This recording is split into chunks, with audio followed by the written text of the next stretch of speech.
لا يزال الخير حيا لا يزال إن في الدنيا سلاما واضلا. صرف ایک نماز ہے اسلام میں مشکل حکم، جس کو اللہ نے خود کہہ دیا وَإِنَّهَا لَكَبِيرَةٌ إِلَّا عَلَى الْخَاشِعِينَ، فرمایا بڑا مشکل کام ہے نماز پڑھنا مگر ان لوگوں پر جن کے دلوں میں اللہ کا خوف ہے.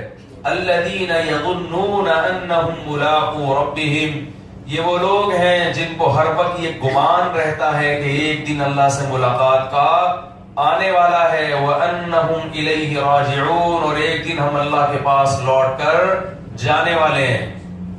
تو اللہ نے اس میں نمازی بننے کا نسخہ بھی بتا دیا کہ اس خیال کو دماغ میں گھسا لو اور یہ استحضار ہر وقت ذہن میں رکھا کرو کہ یہ دنیا ہمیشہ نہیں ہے، یہاں سے ہمیں نکلنا ہے. تو جب نکلنا ہے یہاں سے تو اللہ جب اپنا دربار لگاتا ہے مسجد میں اور حی علی الصلاۃ کے ذریعے بلاتا ہے تو عقل مند وہ ہے جو اللہ کی پکار پر لبیک کہے. چونکہ آج ایک دربار مسجد میں لگتا ہے اللہ تعالیٰ کا، ایک میدان حشر میں بھی لگے گا.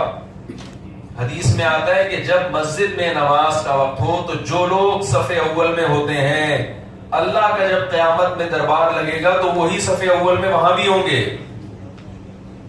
اور جو یہاں نہیں آتے سجدہ نہیں کرتے تو اللہ نے قرآن میں سورہ قلم میں کیا فرمایا کہ ان کی کمر کیا ہو جائے گی. یوم یکشف عن ساق ویدعون الی السجود فلا یستطیعون، اللہ جب اپنی تجلی ظاہر کریں گے تو اس کے حسن و جمال اور اس کے روب کو دیکھ کر لوگ سجدے میں گر جائیں گے لیکن یہ سجدہ نہیں کر سکیں گے.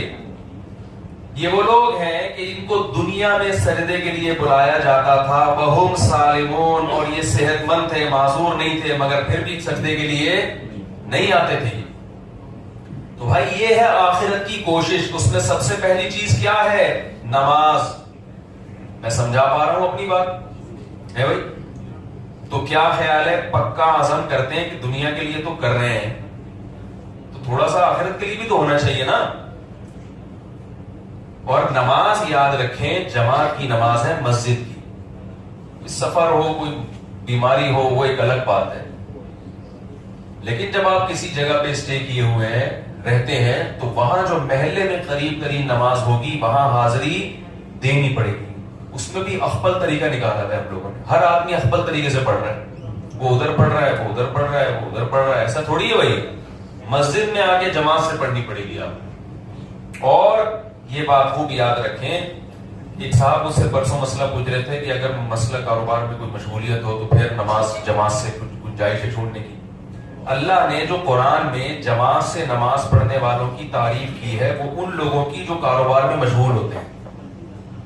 قرآن کے الفاظ دیکھیے، فی بیوت اذن اللہ ان ترفع ویذکر فیہا اسمہ یسبح لہ فیہا بالغدو والآصال رجال لا تلہیہم تجارت ولا بیع عن ذکر اللہ. فرمایا اللہ کے جو گھر ہیں مسجد ان میں بہت سے مرد ہیں جن کو تجارت اور خرید و فروخت اللہ کی ذکر سے غافل نہیں کرتا. اس سے پتہ چلتا ہے کہ وہ تجارت وہ لوگ نہیں ہیں جو تجارت نہیں کر رہے، بلکہ یہ وہ لوگ ہیں جو تجارت میں مشغول رہتے ہیں مگر تجارت ان کو جماعت کی نماز سے غافل نہیں کرتی.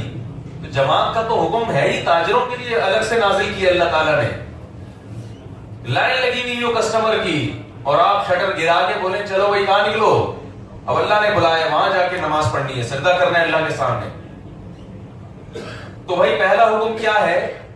نماز.